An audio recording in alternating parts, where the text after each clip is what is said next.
ይህን ለ80% ማህበረሰብ መሰረት ዘርፍ በከፍተኛ ደረጃ ማዘመንና በጋም ክረምት አርሶ አደራችን ያለውን ጸጋ ላይ ተጠቅሞ ኑሮው እንዲሻሻል እንዲበለጽግ የተሻለ ገቢ እንዲኖረው ማድረግ በጣም አስፈላጊ ሆኖ ይገኛል።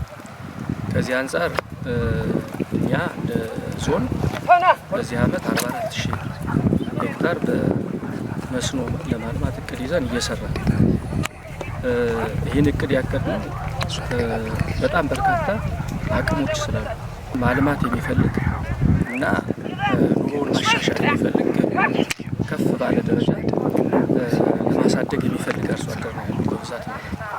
ይህ ብቻ ሳይሆን መስኖ ሲታሰብ ምንጊዜም ቢሆን የውሃ አቅም ይታሰባል። ከኛ ዞን አኳያ ደግሞ በርካታ የውሃ አቅሞች አሉ። ዛሬ ላይ ፕሮግራም ከምናዘጋጅበት ቦታ እንኳ ያለው የአንዳሳ ውሃ ይህን አካባቢ በከፍተኛ ደረጃ በመስኖ ለመቀየር ከፍተኛ የሆነ አቅም ያለው ውሃ ነው። ሌሎቹም የውሃ አቅሞች እንደ ዞንም ስናይ አባይ ከፍተኛውን ሚና የሚጫወትበት ዞን ነው። ሁሉንም ወረዳዎች 7ቱንም የገጠር ወረዳዎች የአባይ ወንዝ የሚያጎራብታቸው ናቸው። ያ ማለት ምንድነው? 7ቱም ወረዳዎች ከአባይ መጠቀም ይችላሉ። ክረምትም በጋም ማልማት እንዲችል አርሶ አደሩ ማድረግ ይችላሉ ማለት ነው። ስለዚህ የመጀመሪያው ነገር መስኖ ሲታሰብ ምንጊዜም የውሃ አማራጭ ነው የሚታሰበው። ይሄ የውሃ አማራጭ ደግሞ የገጸ ምድር ውሃም የከርሰ ምድር ውሃም እንደ ዞን ከፍተኛ የሆነ ፖቴንሻል ያለው አካባቢ ነው ተብሎ ነው የሚወሰድ ማለት ነው። ይህ ብቻ ሳይሆን መሬቱንም ብንወስድ ሌላው ጸጋ ትልቁ ጸጋ በመስኖ የሚለማ መሬት አለ ወይስ የለም ነው።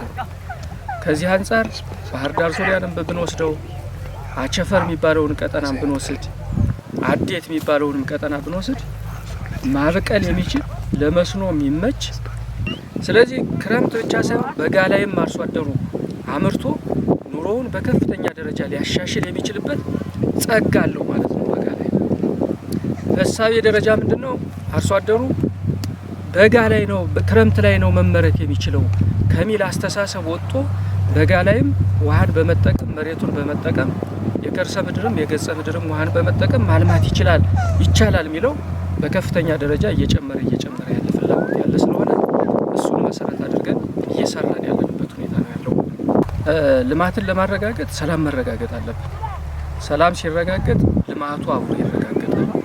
ከዚህ አኳያ ከዚህ በፊት የነበረው ከሰላም መታወክ አኳያ እንደ ዞን በከፍተኛ ደረጃ እየተሻሻለ የመጣበት ሁኔታ አለ። በማህበረሰብ ደረጃ ልማት ነው የሚፈልገው ማህበረሰብ ህዝባችን አጠቃላይ የሚፈልገው ልማት ነው።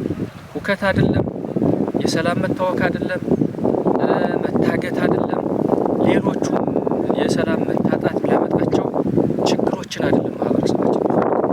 ከዚህ አኳያ ትልቁ የህዝባችን ጥያቄ እንደ ህዝብም ያለው ጥያቄ የልማት ጥያቄ ስለሆነም የትኛውም ለሰላም ለልማቱ እንቅፋት የሚሆንን ማንኛውንም ነገር ማህበረሰባችን ይቃወማል። አሁን ባለበት ሁኔታ ምንፈልገው ልማት ነው።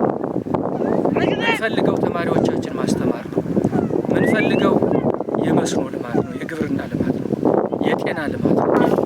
የመንግስት ሰራተኛውም፣ የሀገር ሽማግሌውም፣ የሃይማኖት አባቱም፣ የሀገር መከላከያውም፣ ሌላውም በአካባቢው የሚደራጀው ሰላም አስከባሪ ይህን ጉዳይ ለማድረግ ከፍተኛ የሆነ ጥረት እየተደረገ ነው። ታጥቀው የሚንቀሳቀሱ አካላትም ጭምር ይህን ጉዳይ እየተረዱ አብዛኞቹ መንግስት ያቀረበውን የሰላም አማራጭ ተቀብለው የመንግስትን የሰላም ጥሪ ተቀብለው ወደ መንግስት እየገቡ ወደ ማህበረሰቡ እየተቀላቀሉ ያለበት ሁኔታ ነው ያለው።